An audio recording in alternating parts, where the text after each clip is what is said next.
Hi, Dr. P here to talk about a topic that is pretty important, especially in video games, and that is player agency.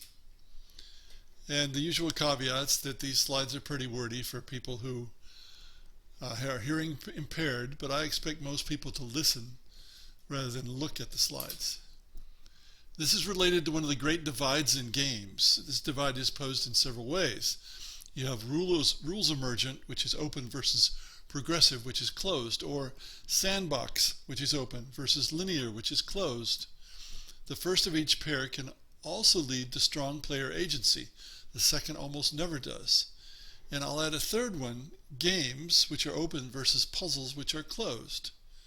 Because in a pure puzzle, you must follow the solution devised by the designer.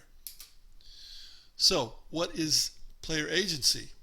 This refers to the player being allowed by the game to do things in the game that have real consequences to the long-term course and especially the result of the game.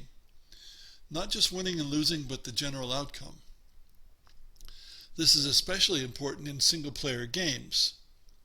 In other words, are players just following a script or a linear course, which is sometimes even called on rails, from which they cannot deviate?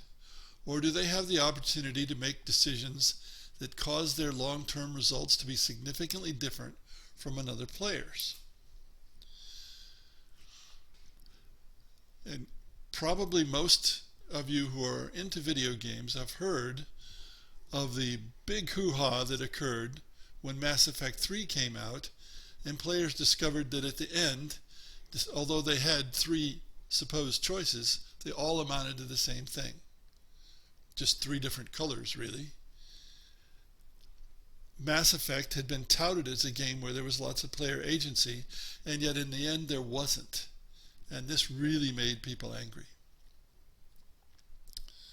Now, the one place where player agency is seldom questioned is in competitive tabletop games, especially war games. But even there, many of the old SPI games more or less forced players to follow history or lose. So sometimes they were more puzzles than games. You had to figure out the course that the designer had thought was most efficient and follow that course if you wanted to win. Now, novels can help us understand this from another perspective. Most novels have no, we'll call it reader agency. The reader has no influence over what happens. The reader is just along for the ride. Films even more so, because films require less participation with your brain than novels typically do. On the other hand, in books we have, such as the Fighting Fantasy series, and similar You Are There and You Make the Choices books, where you choose what to do from about three actions, possible actions, and that gives the reader player, we'll call him or her, agency over the short term and possibly over the long term, depending on how the book has been written. Video games usually let players influence the small scale or short-term stuff a little, but not the large scale. And you can have a false impression of agency. There's nothing wrong with a lack of agency if that's what you expect, as in a typical film or a novel. But many players expect to have agency when they actually might not. The video game The Walking Dead has often been praised, but though it gives players short-term choices, who should die, whatever, they cannot influence the long term because those choices all branch back to a place where the player has to go. If you do a Google search for Walking Dead graph with hyphens, you can find an infographic style diagram of all the choices in that game and how they keep branching back to inescapable occurrences. That shows a considerable lack of agency, player agency. Once again, Mass Effect 3 is perhaps the poster child for all this. What about puzzle games? Lots of things that we call games are really puzzles as far as I'm concerned. They tend to lack any agency unless the puzzle maker has, quite unusually, provided several solutions that lead to different endings. But in pure puzzles, the ending is beating the game, finishing it, finding the solution, and you're done. secret boxes, escape rooms, that kind of thing. Once you've escaped, you're done with the game. A lack of player agency, in fact, tends to be associated with a lack of human opposition, or a lack of a semblance of human opposition. So typically, puzzles are single player, and single player games are puzzles, and there is a lack of player agency.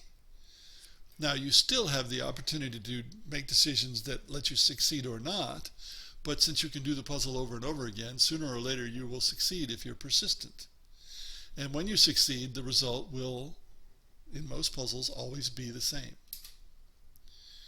So what makes the difference between player agency and a lack of player agency?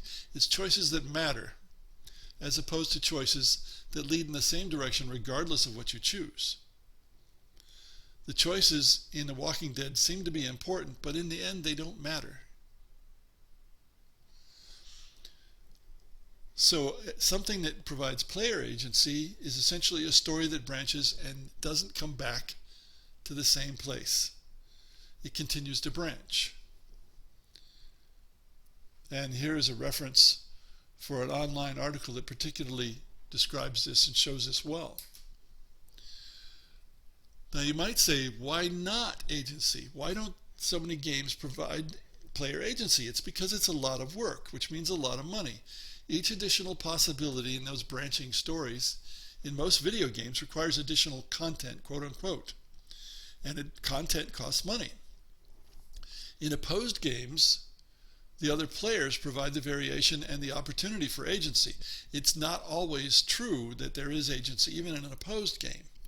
Now, if the game is a parallel competition, where the players are doing the same things, but they can't do anything to oppose each other, then that's more of a puzzle and lacks player agency. In tabletop RPGs, the game master can provide player agency if he or she wants to, but again, it's more work. It's easier to make people follow a particular path, a linear story. Now we come back to the terms open and closed games again. Closed games offer relatively few choices that matter, or maybe none. Often they're puzzles with a single, always correct solution. Linear games is a closely related term for a game with one path. Do you think a game with one path reduces player agency? Immensely, I would say. Open games, on the other hand, have good strategies, but there's no always correct solution that a player can implement. Sandbox games is a closely related term, but even in sandbox games, the player may not have much effect overall, though the player can affect events within the game quite a lot. In other words, the result may be the same in the end, regardless of what they do. You could ask, why would you, as a game designer, not provide agency? I don't understand it emotionally myself, but I can understand it intellectually. Many game makers are frustrated storytellers. I am not. And they have chosen, for some reason, not to use traditional forms such as novels, film, plays, oral storytelling. They want to provide experiences, but in order to do so in a medium not as suited for it as novels, film, plays, they must introduce limitations and constraints to remain in control and to keep the costs down, because every additional choice that goes somewhere else costs more money to the people making the game. Now I have a quote by Kays Kai. I don't know if I'm pronouncing that right. It was a comment on a Rafe Koster blog post, and it kind of sums it up. I always simplify this debate with, quote, I play games to specifically be an agent in the universe that does affect things. I watch Netflix or read books to be an observer, unquote. That's my one mandate for games. I have to be in control of something. I recommend you ask yourself as a designer, am I imposing my ideas, my notions, or my story on the game, or allowing the players to use theirs? And this last long URL explains the Mass Effect 3 lack of agency really, really well. It is an article, not a video.